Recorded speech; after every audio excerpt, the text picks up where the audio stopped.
guys, how's it going? This is Pastor Savage 85, and I'm super excited because today I get to review the Shure MV7 podcast microphone. I just recently got this to upgrade my audio setup for my streams, and let me tell you, it is night and day from anything I've ever tested thus far. The coolest things about it, first off, are that it has an XLR and a USB port, so when I do get an actual mixer, I can connect it through XLR for better sound quality, even better sound quality, let's put it that way, because right out of the box, sound quality is absolutely amazing.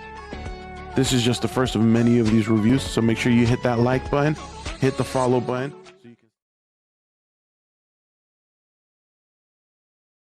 Today we're going to look at a brand new microphone from Shure. Now this is the Shure MV7. They're calling it the MV7 podcast microphone. Now that's not to say it's the only thing you could do with it, but it is of special appeal to people who do podcasts. Now, the moment I'm talking into a Shure SM7B. This has been a very popular microphone among podcasters for a reason. Now, the most important reason, among all the other things, is the sound. All right, it is a dynamic microphone. Now, a dynamic microphone is less sensitive than a condenser microphone. Now, you might be wondering, well, why would you want a less sensitive microphone? Well, right now, I have to my left, on my left side, I have a recording booth. Now, in that recording booth, I can use like $1,500 Neumann state-of-the-art microphones. I've got some really great stuff. I got Sennheisers, and I've got some Shures, I've got some Rhodes. I've got like 20-something mics. And in that booth, I want a very sensitive microphone, and it's got 4 inches of insulation. But outside of that booth, I can't use a microphone like that. I need a dynamic. And whenever I do my demonstrations, my product reviews on my desk, I'm outside the booth, and I want to be able to hear me. That is to say, when I'm in front of the microphone or near the microphone, I want it to pick up my voice. But I don't want it to pick up my air conditioner, which is in the very next room.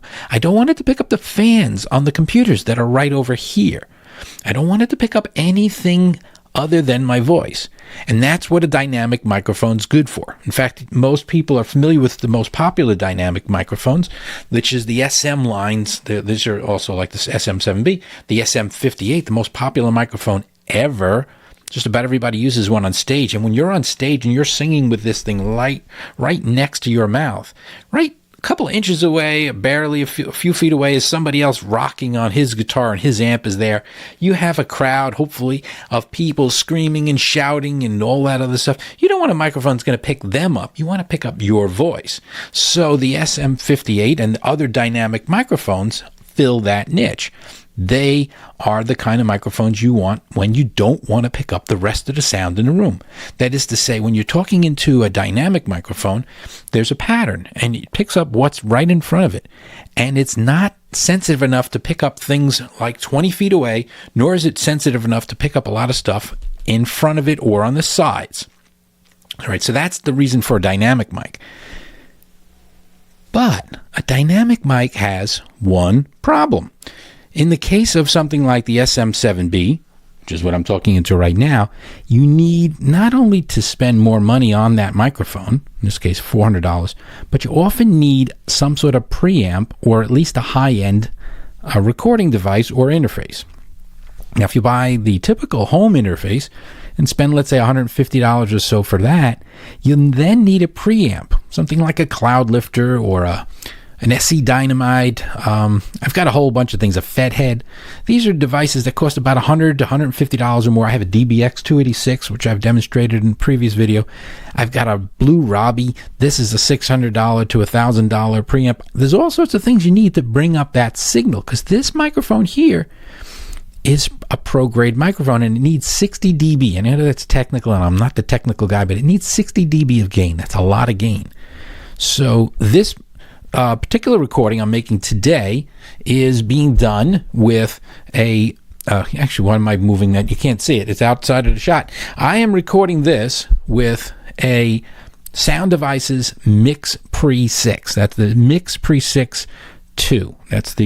That's a pro grade or mid grade audio interface and recorder. So I'm recording directly onto an SD card. All right, so that's that's got 80 dB plus, maybe 85 dB of gain, so I can run the SM7B on that. But now we're talking like $1,000 between the two. All right, now let's go over to the MV7. So now I'm on the MV7. Now, what does it take to make that work? Nothing else, actually. You can have, not only do you not need to have a high-end interface or a preamp, but you could plug it in directly through a USB cable in the back. Now, I'm not using that one right now because I'm plugging it into the same recorder as the other two microphones, so we can do that head-to-head with the This is the Super 55. This is the MV7. And this is the SM7B. So I'm recording all three at the same time on the same recorder. But if you are a podcaster or somebody who just wants to use it for a Zoom meeting or something like that, the SM7B is a little bit too much because you need all that extra hardware to support it. But not so with the MV7. The MV7 gives you I wouldn't say the same sound quality, but you get that same dynamic pull, which is that it pulls your voice from the room, does not pick up the echo in the room. It doesn't pick up the fans and the air conditioners and all the other things that are going on around you. It gives you that same kind of sound, but directly connected to your PC. Now, when you directly connect it to your PC, they have a micro USB connector in the back and a headphone jack. So when you use the headphone jack, you can hear yourself, because it's a good idea to monitor yourself when you're recording, and you hear it in real time because there's no latency. It's not coming from the PC, it's coming from the mic itself. Now, it has a touch-sensitive band on the top where you can adjust the sound level for your headset, and you can also adjust the loudness or gain of your microphone. You can also mute it from there, and it's just kind of a touch ring and it has these lights on it. Now, if you're going to record on your PC or your Mac, you can use just about any recording software like GarageBand, and they give you a sort of a plug-in that runs in the background where you can set various characteristics of the microphone. You can set it for a darker sound. You could set it with a little more of a brighter sound. You can set it whether you want to be near or far from the microphone and have it adjust the gain accordingly. So you have kind of an automatic pilot with some presets, and you have the ability to manually set and dial up some of those other settings. Now, they say on the box, here's one negative, they say on the box that it's made for iPhone, iPad, iPod, which is, they used to call that MFI, made for I, and it also can be used on an Android device. Now, I have done this. I did plug it in. In the box, they give you a USB-C to micro USB because there's a micro USB on the back of the mic. And they give you a regular USB to micro USB. But unfortunately, they don't give you the Lightning, which is what's on an iPad or an iPhone, to micro USB cable. So you're going to need to either buy the one from Apple, the adapter. It's not even a cable, it's an adapter, which I think... I don't have it with me. It's upstairs. But it's a little dongle-y thing, and it has a regular USB and a spot for a lightning power, so you can power it at the same time and charge it at the same time that you're using it. And that's from Apple. It's about $30.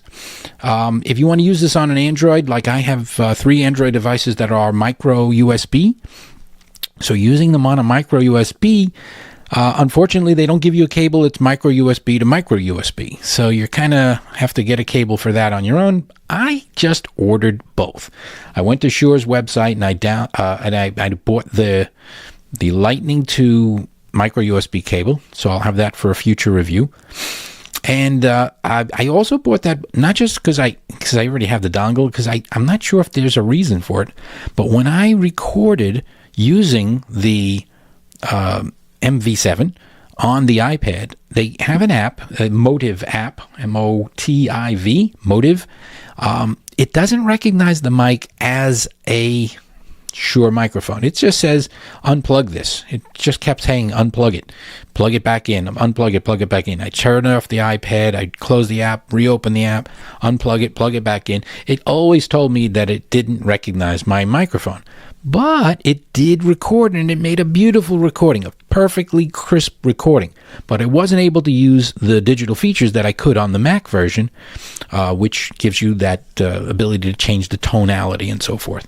I'm not sure if that has to do with the fact that I'm using the Apple adapter, so I ordered the one from Shure. Now, one other thing is I haven't tried it on the Android yet because I don't have that cable, but I did order it, so I'll put that in a future review. It could also be firmware, I thought, but then I went on the Shure website and I saw there was a you can download inside the app, you can do an update to the firmware. So I actually updated the firmware on the MV7, so it has the latest firmware. So it just came out and they already have an update.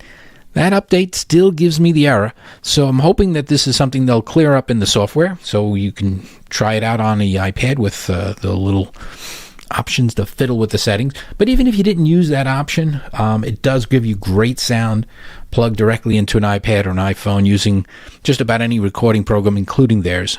So the MOTIV app does load, and they also have a video version of the MOTIV app, which means if you do end up plugging this into an iPhone or an iPad to shoot videos, like a vlogger or a gamer or whatever it may be, you'll be able to do that with the audio coming from the MOTIV line, the MV7. So that's a great thing. So in summary, let's listen to all three microphones one more time. This is the Shure SM7B. The Shure SM7B. What do you think of the sound here?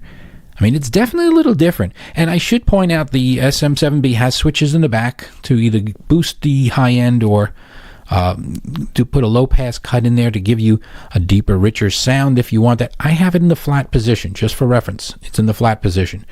The MV7 is what you're hearing now, and hopefully, even though this video is long, it's giving you an opportunity to hear the microphones in their natural setting, so to speak. You're hearing them as they're being recorded with my voice, which is what you'd be doing with it if you're podcasting. So you're hearing that again. Because it's in the analog mode, I don't get to play with those settings in, and I'm not doing any post compression or anything like that. The voice that you're hearing now is what the MV7 would sound like in analog mode for you. And also to contrast it with one other dynamic, just because I love the look of this thing, here's the Super 55. The Super 55 is the Elvis mic, and it has great handling. You can hold on to it, and Elvis used to just baby this thing and talk right up to it. You can kind of whisper. Now, I heard in my own ears a little bit of popping. I should also point out there is built-in filters on these microphones. I have this one kind of half off because I forgot to push it back on when I was playing with it before, but it does have a wind filter. You can take it off. Obviously, I just did, and then I guess I should show you what that looks like when it's not on it. Oops. There we are. So it has a nice metal grill. It's a black finish, and this obviously just pops back on it. And of course, that's going to make a nightmare for me in post production because that's always going to create an issue when I normalize the sound, which is the only sound tampering I do with these when I make a video where I compare microphones. So anyhow, I've talked for a while, given you a chance to hear these three microphones in an analog setting. I'll do a future video using it in digital mode, but that is the point there. The essence of this is that you have that versatility. If you want to use this for a great desktop mic, for a podcasting mic, for a gamer's mic, and you want to start off using it in USB mode, and maybe later you might want to plug it into a high-end interface like I am or something like that, you have the ability to do it both ways. This is the MV7. This is the SM7B. Radio favorite, podcaster's favorite, and the Super 55.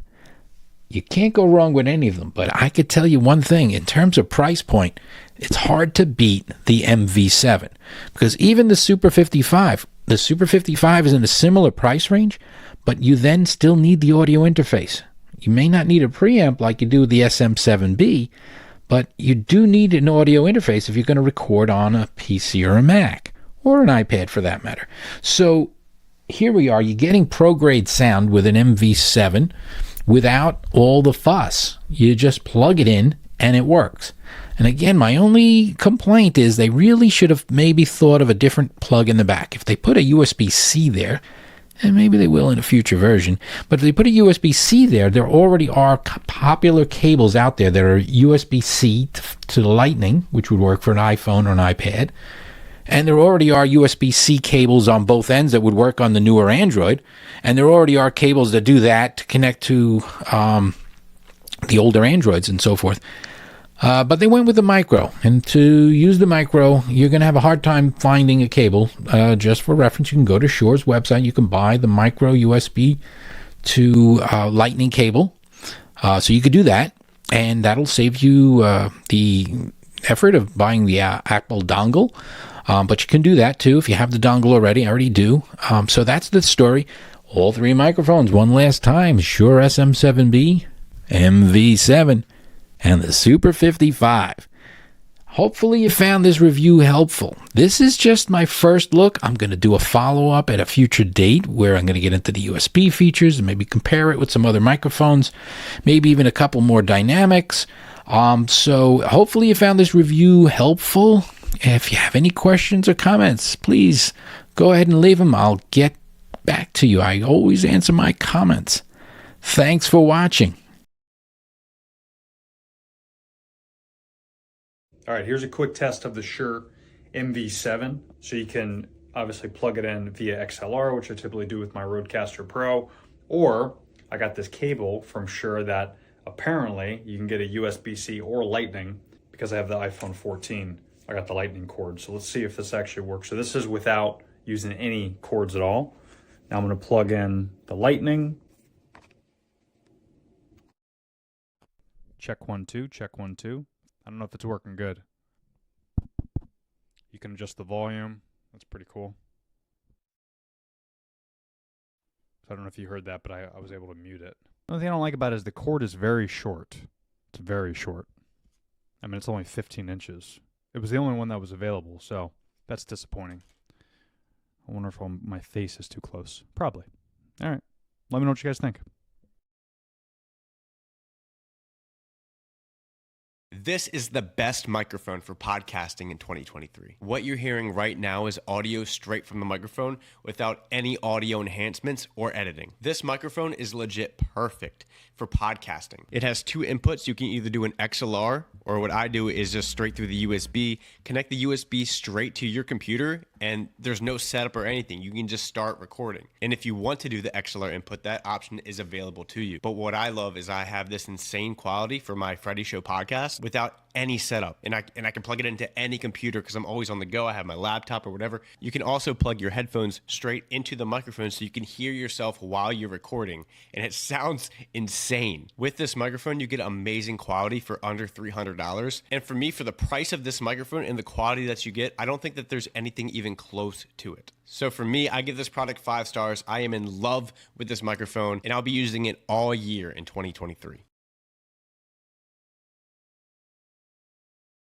Hi everyone. So I am here with the Shure MV7 podcast microphone for podcasting, home recording, and gaming. USB and XLR outputs.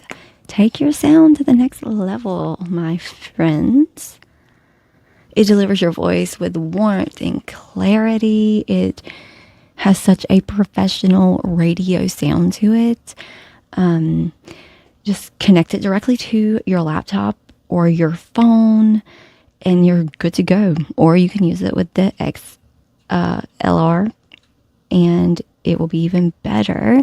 And what makes it awesome is you can download the ShurePlus MOTIV audio app, and it has auto level mode, which just does everything for you, or you can customize it yourself. And it controls the gain and everything, and it just makes it sound even better. It's got real-time headphone monitoring. Just plug your headphones into the bottom of it. You can get the little tripod stand for it, or I have mine on a boom arm, as you can see. Yeah. But I highly recommend this, and This is my third microphone. The microphone I was using before this one is the Samson Q2U USB microphone. And that is an excellent microphone for beginner podcasters or whatever. It is great as well. This is just like a step up from that. And the only thing about this microphone is it says that it's supposed to like block out the background noises. Well, I have come to find that it does not do that so well. I tend to hear people in the living room talking, so that's what kind of sucks. But, it's fine. It's great. It's a little on the expensive side, but it is totally worth it. Also, with the plosives, the P sounds like principal. Okay, well, all you gotta do is kind of do it from the side. Principal. And it kind of takes care of it. Or you can just get you a, what are those things called? I'm having a little bit of memory loss at the moment. But yeah, the little round things. I can't think of what it's called. And I do not feel like redoing this review. So yeah, you can get one of those. And that will help as well. Anyway, I hope you guys enjoyed my lovely review. And if you're looking for a microphone, you should definitely try the Shure MVP microphone. Bye, guys.